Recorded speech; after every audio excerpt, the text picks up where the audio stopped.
Bonjour à tous, bienvenue dans ce nouveau rendez-vous de l'actualité. Nous posons nos valises au palais présidentiel. Hier, il y a eu un conseil des ministres, le premier du gouvernement Patrick Achi. C'est en quelque sorte une prise de contexte du nouveau gouvernement, un gouvernement de mission, de combat et de résultats.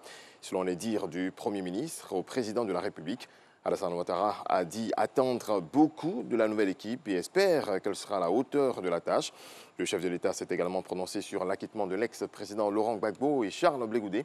Ils sont libres de rentrer en Côte d'Ivoire quand ils le souhaitent. Les frais de voyage seront pris en charge par l'État de Côte d'Ivoire, a-t-il déclaré.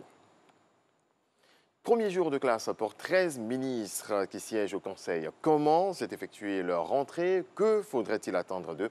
Notre reporter a promené son micro. Regardez. Ce mercredi, c'était un peu la rentrée des classes des nouveaux au palais présidentiel. Bien sûr, c'est la rentrée des classes. Pose photo face à la presse pour immortaliser le moment.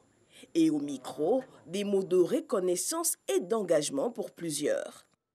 Comme je l'ai fait dans le secteur des routes aujourd'hui, notre système sanitaire a besoin donc de plateaux techniques relevés, a besoin que nous puissions fournir davantage d'infrastructures et d'équipements. Et je suis là, à la disposition donc du professionnel de santé pour travailler pour le bien-être des Ivoiriens. Sentiment de fierté, de gratitude envers le président de la République, son Excellence Alassane Ouattara, et gratitude aussi envers le Premier ministre Patrick Achi et à toute la nation, singulièrement le Moronou et particulièrement le département d'Ara.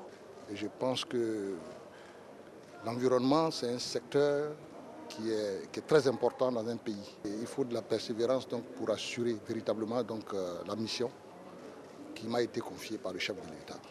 C'est l'occasion pour moi de saluer Madame la ministre sortante Ly Ramata Bakayoko, qui a fait un travail excellent. L'État étant une continuité, nous allons prendre où elle a laissé et apporter des innovations majeures pour que les familles, les femmes et les enfants de Côte d'Ivoire puissent être épanouis, mieux se porter. Vous savez que le président de la République est une référence en Afrique et la Côte d'Ivoire a un rôle de leader dans notre sous-région. Donc les dossiers de l'intégration sont des dossiers très importants à la fois pour la Côte d'Ivoire et pour la sous-région, ainsi que pour l'Afrique tout entière. Faire en sorte que la question de l'emploi et de la protection sociale connaissent un regain. Je peux dire que nous sommes venus pour travailler, rien que le travail. Le nouveau gouvernement consacre l'entrée de 13 nouvelles personnalités et le départ de 18 autres.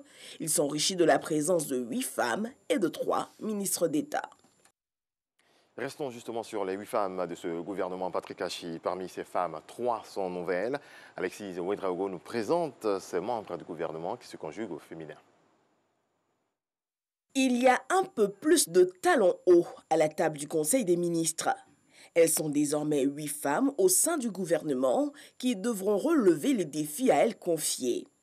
Première sur la liste, la ministre Kandia Camara, déjà présente dans les gouvernements qui se sont succédés sous Alassane Ouattara. Elle devient ministre d'État, ministre des Affaires étrangères, après 10 ans à l'Éducation nationale. Mariatou Koné reprend son fauteuil de l'Éducation nationale, elle anciennement en charge de la solidarité, de la cohésion sociale et de la lutte contre la pauvreté.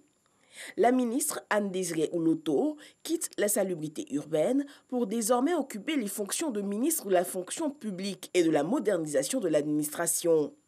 Miss Belmonde Dogo, anciennement secrétaire d'État, devient, elle, la ministre de la solidarité et de la lutte contre la pauvreté. Le ministère du Plan et du Développement garde lui sa patronne, la ministre Kabagnale. Nouvelle entrée, Nasseneba Touré récupère le poste de ministre de la Femme et de l'Enfant. Le ministère de la Culture sera lui l'affaire de Badou Arlette, maire d'Ara. Kayomaï Clarisse, au cadre à la CNPS, prend, elle, le poste de secrétaire d'État auprès du ministre de l'Emploi chargé des Affaires sociales.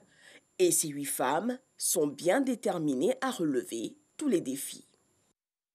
Fin de ce point de l'actualité. Excellent début de journée à vous. Merci beaucoup à Régis.